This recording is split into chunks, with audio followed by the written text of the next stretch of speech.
নমস্কার। আজ সবজি কাটতে কাটতে হঠাৎই মনে হলো ভিডিওটা করেই ফেলি। লোটে মাছ, লোটে মাছের পাতুরি করব। আগের থেকেই পেঁয়াজ কুচিয়ে রেখেছি, আদা কুচিয়ে রেখেছি, আর মাছ যেহেতু কম তাই অল্প করে লঙ্কা কুচি ও রসুন কুচিয়ে নিয়েছি।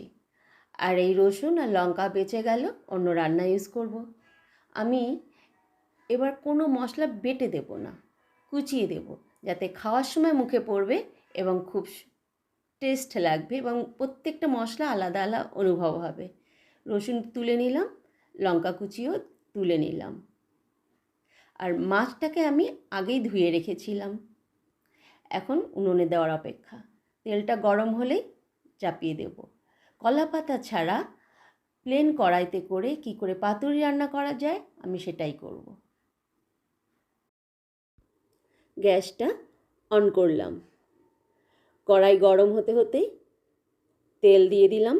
তেল একটু বেশি করে দিতে হবে যাতে কড়াইতে না লাগে। তেল গরম হতে থাক, আর সেই সময় আমি মাছটাকে আগে থেকেই মেখে নিই। সব মশলা রেডি করা ছিল, উপর থেকে মাছগুলো দিয়ে দিলাম। আর এবার আমি দেব নুন। নুন খুব অল্প করেই দিতে হবে। আর দিয়ে দিলাম হলুদ। এবার মেখে নেব।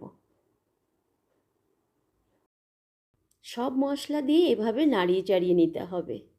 নুনটা কম দিলাম, তা নাহলে বেশি জল বেরিয়ে যাবে আর গলে যাবে।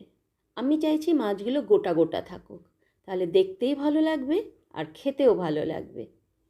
মাখানো হয়ে গেল। এবার তেল গরম হয়ে গেছে।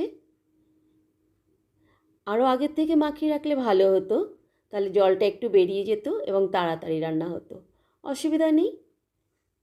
এবার এক এক করে দিয়ে দেব। একা হাতেই ভিডিও করছি এবং রান্না করছি।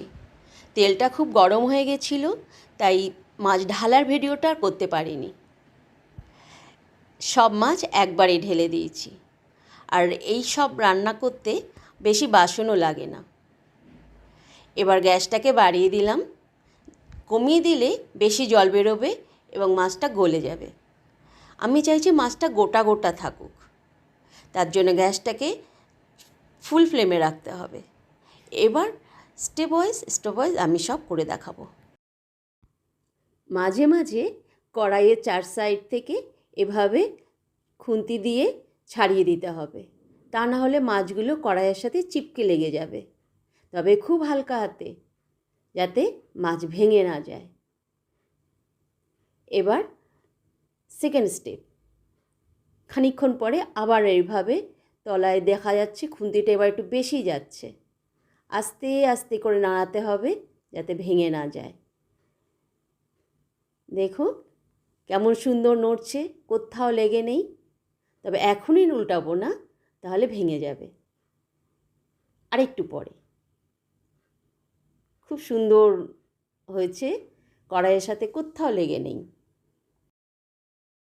মাছের থেকে বেরোনো সমস্ত জল শুকিয়ে গেছে। এবার উল্টাতেই হবে। তেলও ছেড়েছে বেশ। ধরার জন্য একটা ন্যাকড়া নিলাম। এভাবে একটু হালকা হাতে নাড়িয়ে নিয়ে টপ করে উল্টে দিতে হবে। আর একটু উল্টাতে হবে মনে হচ্ছে। জাস্ট হয়ে গেল। এবার এপিঠ ওপিঠ দুপিঠে আস্তে আস্তে হয়ে যাবে। কোনো ঝামেলাই নেই রান্নাতে, শুধু একটু ট্রিক। আর একটু তেল বেশি দিতে হয়, তা নাহলে টেস্টটা আসে না। আর ছোট্ট একটা ট্রিক্স আছে, যেটা হলো রান্না শেষে কাঁচা সর্ষের তেল উপর থেকে ছড়িয়ে দিতে হবে, তাহলে খুব সুন্দর একটা ফ্লেভার আসবে। ফ্লেমটা একটু কমিয়ে দিলাম, ধীরে ধীরে হোক।